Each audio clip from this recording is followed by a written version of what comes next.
La 4G Batelma vous présente Ni Vaovao.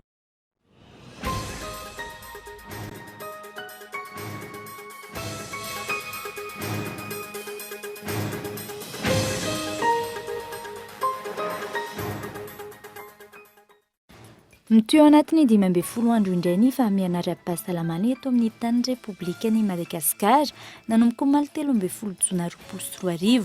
Izay no tapaka tao anatin'ny filan-kevitry ny minisitra ny toto saina omaly. Etsakila ny faranana nandritra io filan-kevitry ny minisitra io ihany koa ny fandinihana ny volavolan-dalàna ny fenitety-bolam-panjakana na simpaintsina ho an'ny taona 2024.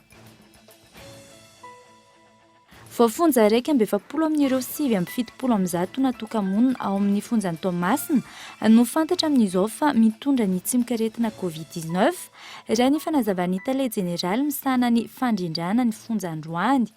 Feno avokoa ireo toerana sy toeram-pitsaboana natokana handraisana ny marariny Covid-19 any an-toerana. Vokany ao amin'ny fonja ihany no atoka-monina ireo voafonja. Ary farany tranga vao marina fa mitondra ny Covid-19 miisa 750 no hita tany Chine atao anatin'ny 420 ora, 430 amin'ireo tany Pekin.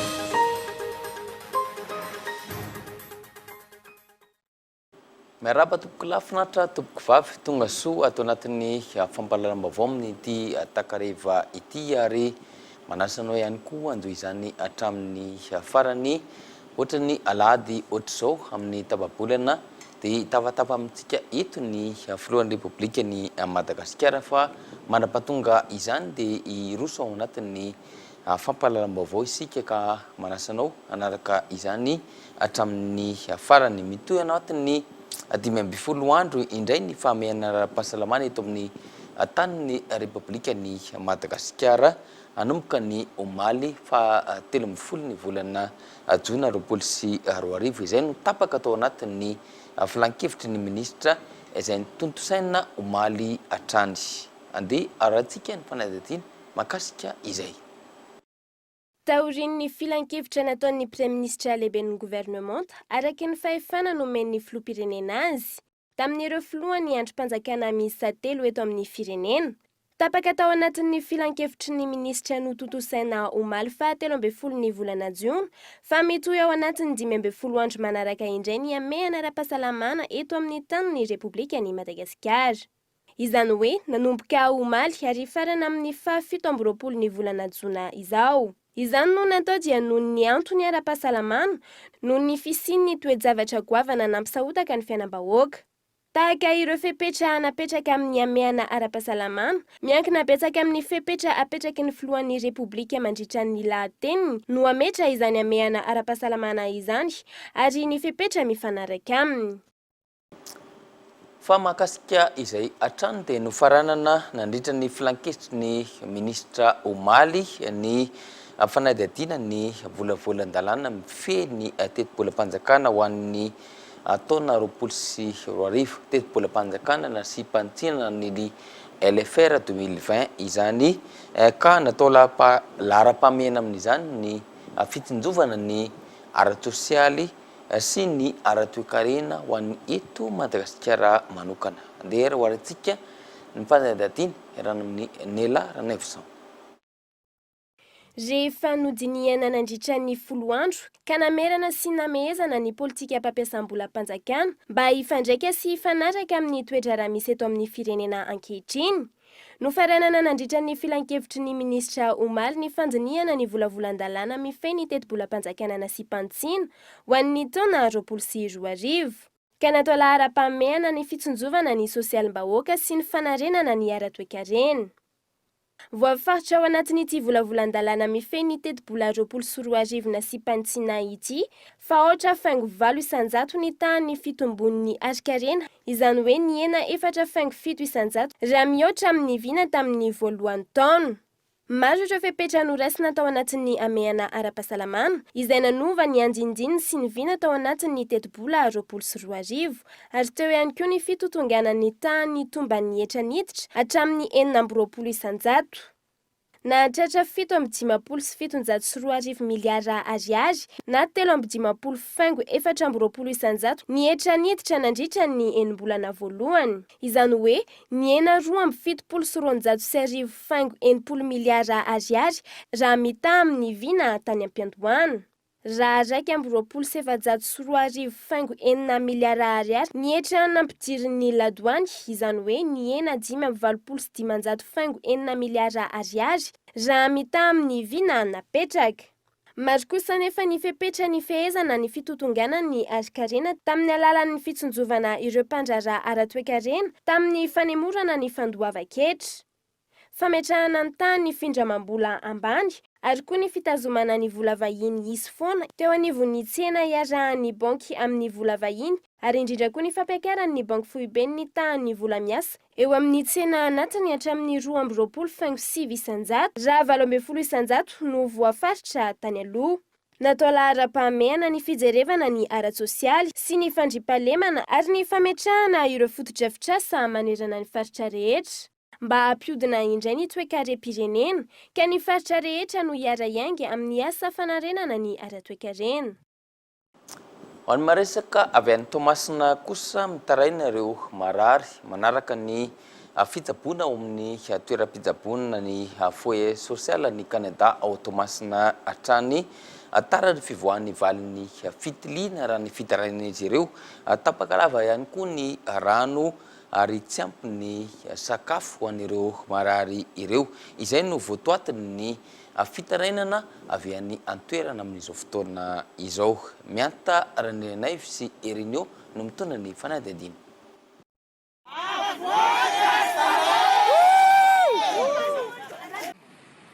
Firenao amin'ny enina sasany fa tsisy rano. Io jiaby reo antanio anao isasany maha-olombelona surtout vehivavy reo. Tamin'ny 3 ora sy sasantolakandro omaly no niseho ity fihetsiketsehany ity tao amin'ny toeram-pitsaboana foyer social Canada Toamasina.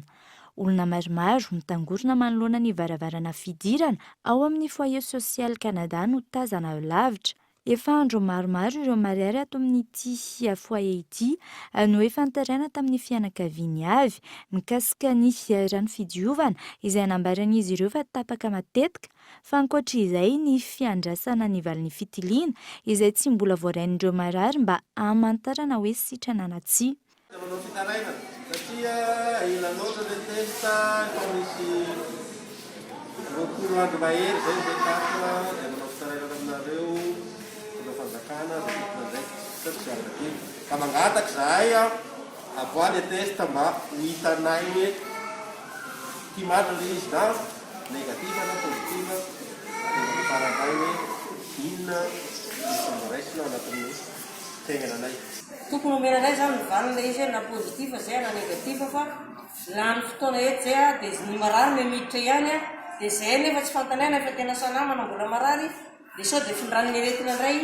Ireto marary ireto izay nambaran'izy ireo fa efa navita ny fempotoana fihinanana fanafody avokoa ny ankabeazany, izany hoe fa tsy mihinana fanafody intsony fa miandry ny valin'ny fitiliana sisa. Isan'ny fitarainan'izy ireo ihany koa ny mikasika ny fiomandeha fa efa betsaka no efa very asa amin'ireto marary ireto no ny halavany faharetan'ny fotoanan'ny fitokana monina sy ny fitsaboana. Laza manoloana io ny taleparitry ny fahasalamana Atsinanana fa efa niraisina avokoa ny fitarainan'ireto marary ireto ary ezahana mba ho voavaly aingana izany. Nambarany tamin'ireo marary fa efa ezahana avoaka aingana ny valin'ny fitiliana natao farany tamin'ireo marary izay efa nahavita ny fempotoana fihinanana fanafody. Satria boko zany akato zany tsy naharaka dia natao tantaninarivo kanefa nazany zany tsy maintsy hitadiavantsika solution zany problème be zany any urgence dia tadiavantsika solution zay dia misy numéro nareo akato mihitsy mbo alaiko zany numéro nareo akato mihitsy ny alaiko ohatra ny madamo atao dia izy zany no andeha dia izy avake contacteko iriano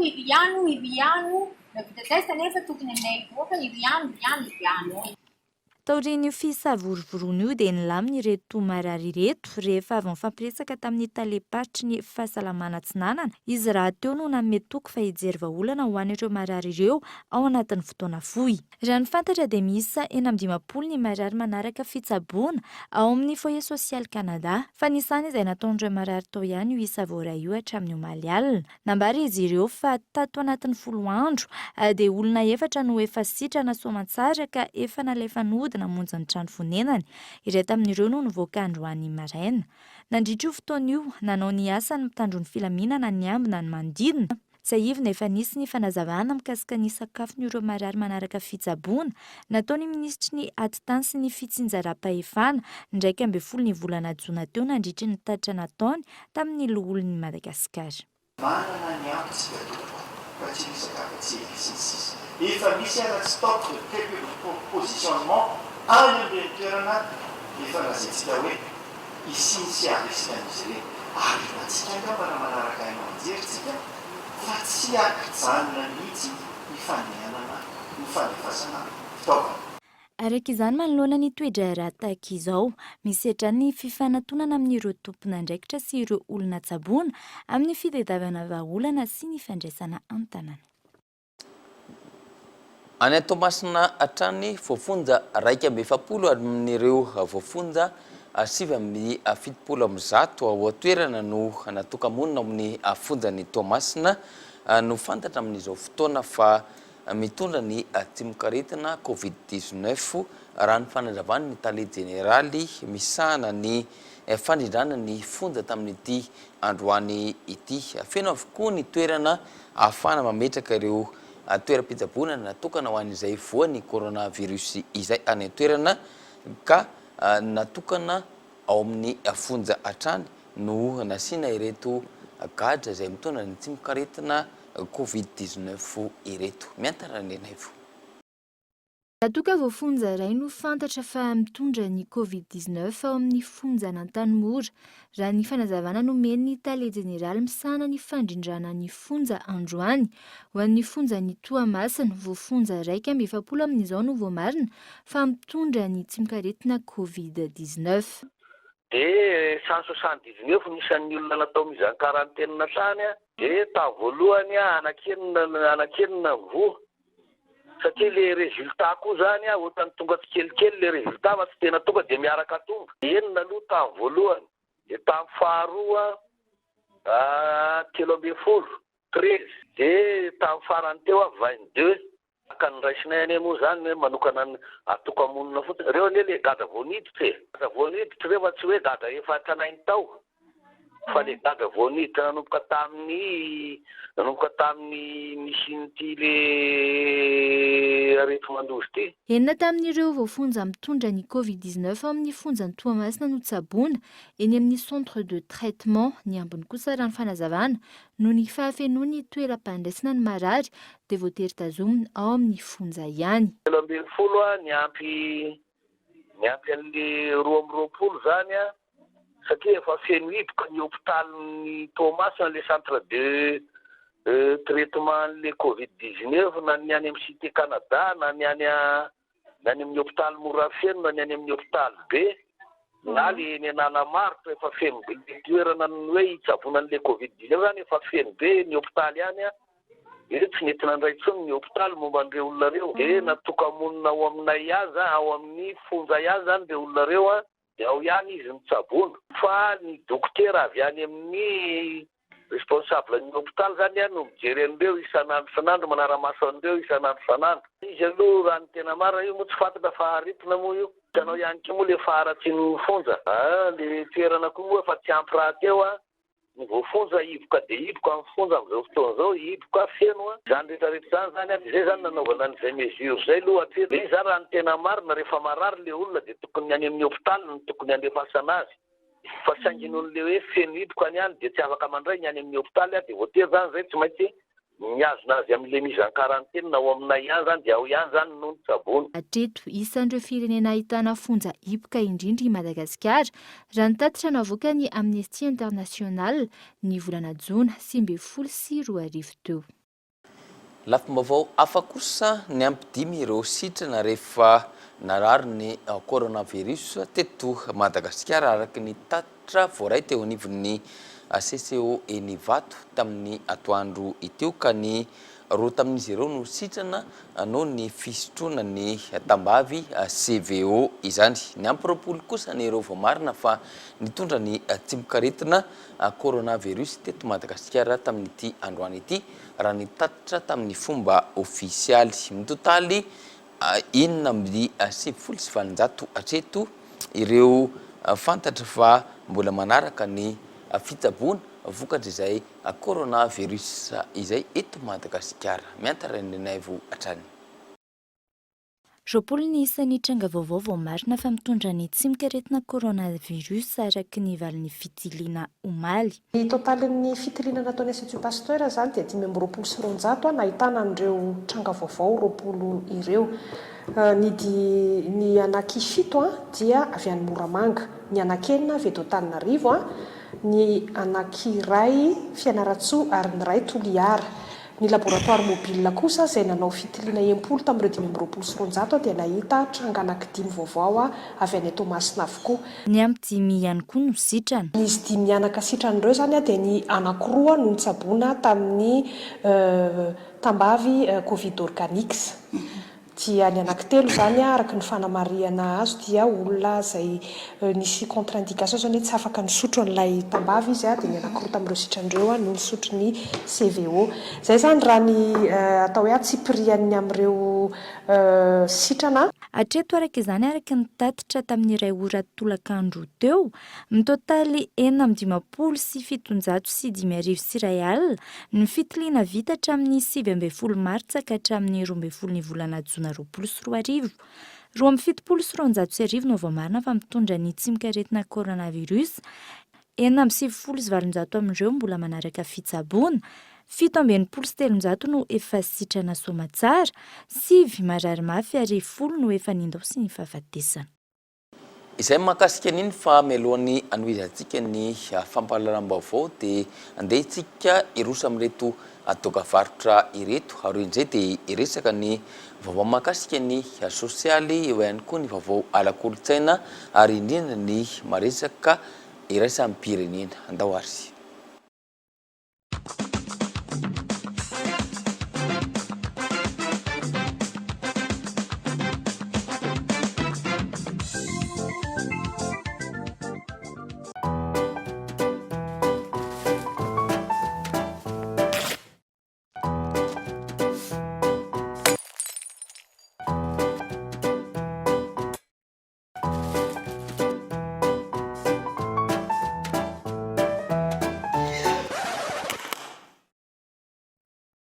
Résistant et sympa comme ton papa. Pour la fête des pères, profitez de 20% de remise sur tous les smartphones Telma. Et le Titan est à seulement 149 milliards TTC. Rendez-vous vite en Telma Shop.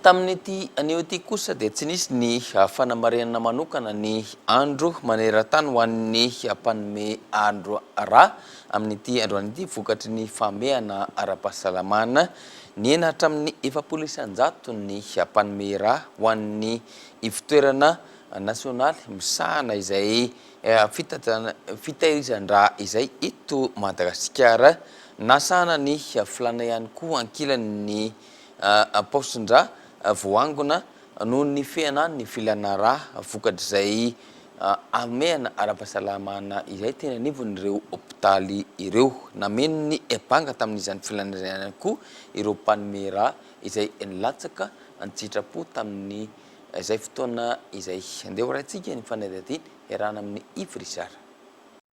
Ny enatra amin'ny 700 ny mpanome ra tonga teny anivony ivitoerana nasionaly misahana ny fitahirizan-dra na CRTS Analamanga nandritra ny fihiboany. Ny ena vokatro ihany koa ny kitapin-dra voangony ny ivitoerana, saingy tsy nisy fiantraikany goavana tamin'ny filana ra teny anivony hopitaly maro.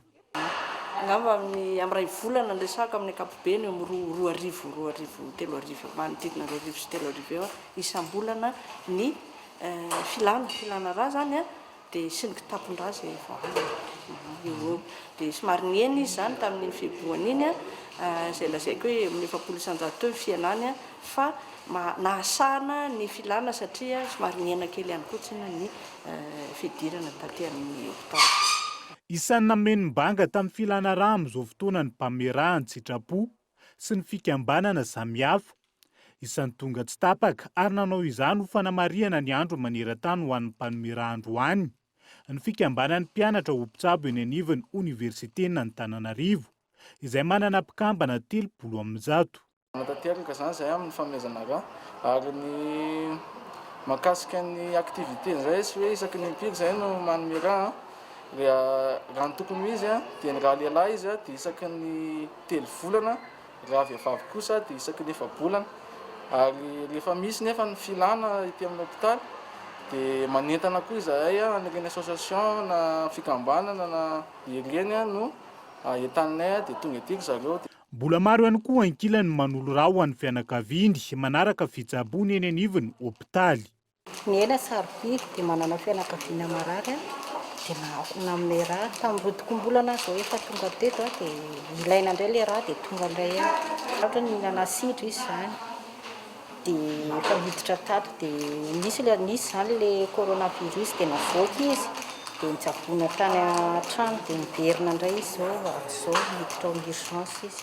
Isan'ny sampan-draharaha nampiasa raha betsaka teo anivon'ny CRTS nandritra ny fihiboany, ny teo anivon'ny famelomanainy, ny fampiterahana, ny fitsaboana ny zaza sy ny maro hafa. Tsy tokony atao hosakana amin'ny fanomezan-drany amin'ny anara-pahasalamana. Antsoavo arak'izany no nataony lehibe ny sampan-draharaha ny fitahirizan-drany rehetra hanome raha maimaim-poana ho fanampiana ny mpiarabelona sy hanatsarana ny fahasalamana ihany koa.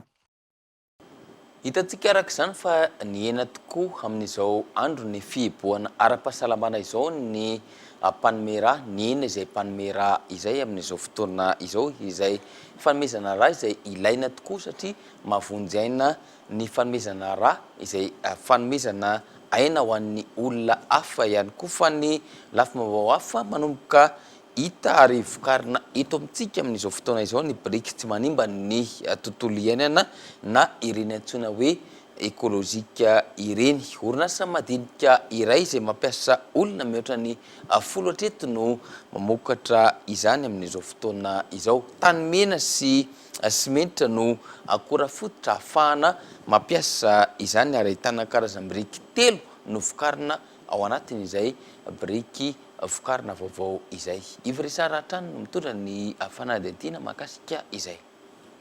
Raha biriky tanimanga no be mpampiasa amin'ny fanorenana trano sy fodrafitrasa eto amintsika dray. Manomboka mandeha ny famokarana ny biriky voalazo tsy manimba ny tontolo iainana na ireny antsoina hoe ekolojika ireny. Isany ahitan'izany etsy Ambohimanambola. Tanimena sy memitra ny akora ampiasainy. Mandalo mily zany avy eo ary ampandalovana lasitra ihany koa. Karazany biriky 3 samy manana ny asany no azo aorian'izay. Ato ilay tany dia miditra machine. Dia pressen'io machine 15 dia 20 tonnes. Dia toy izao ny biriky ataonay misy alvéole anankiroa izay misy dikany be da be. Ity ny faharoa dia ny voalohany ny biriky anankiray izay misy lahany dia misy vaviny. Raha efa niloloha lego nareo tamin'ny mbola kely dia mitovy amin'ny lego biriky izy. Ity zany lahany dia ity lahany ity mitsofoka eto amin'ity vaviny ity. Isan'ny maha ekolojika azy ny tsy fampiasana ny tanimanga izay mahatonga ny fandavahana tanimbary maro. Tsy mandalo fandorana toy ny mahazatra fa atapa-masoandro mandritra ny 10 hatramin'ny 12 andro ihany koa ny biriky anamafy azy.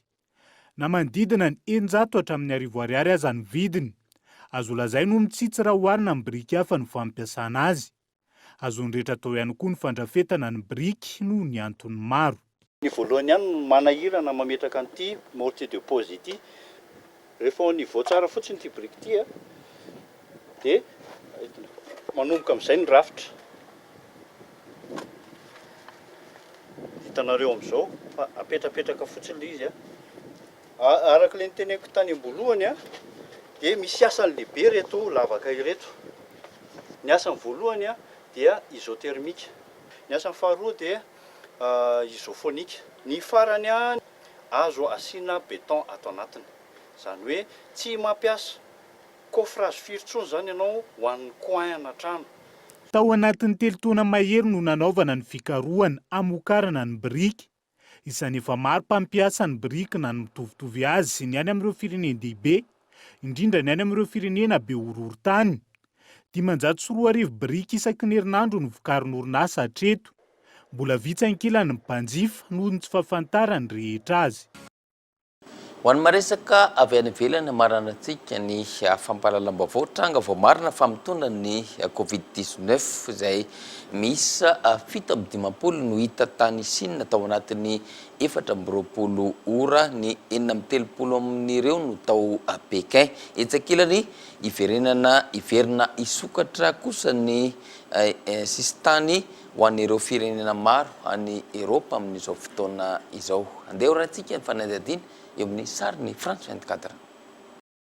Miverina ny trangana coronavirus ny Chine tao anatin'ny 420 ora tranga vao marina miisa 7-20 no voalaza, 630 tamin'izany no tao Pekin. Antotanisa isan'ny lehibe indrindra vao marina tao anatin'ny 420 ora indray, raha toka tany amin'ny volana Aprily no nahitana izany betsaka indrindra. Miverina miay avokoa ny firenena maneran-tany ary manainy amin'ny siny deuxième vague amin'izay valana aretina maneran-tany izay. Raha toka distrika miisa 12 no efa niverina nihiboka ny farany herinandro teo any Pekin, ahina ny iverenan'ny fihibohana amin'ny faritra maro any Chine.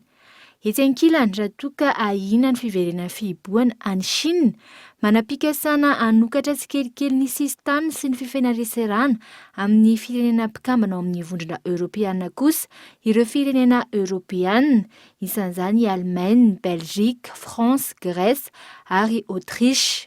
Andrasana ihany koa etsy ankilany ny fandraisam-pitenena ny filoha Frantsay Emmanuel Macron. Ho an'Italia izay nanokatra ny sistany ny 3 jona lasa teo. Fantatra amin'izao fa ahitana faritra misy tranga vao marina indray any an-toerana amin'izao. Nantotanisa ny avoakan'ny AFP, olona 7,4 amin'izao no maty ny coronavirus maneran-tany ary olona 7,7 tapitrisa novo maneran-tany. Ny maresaka avy ivelany iny no mamarana ny fampahalalam-baovao tamin'ity anio ity. Ankasitrana ianao nanaraka izany hatramin'ny farany, mametraka ny veloma mandra-pitafa ary ho amin'ny manaraka indray veloma tompoko.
La 4G by Telma vous a présenté Ni Vaovao.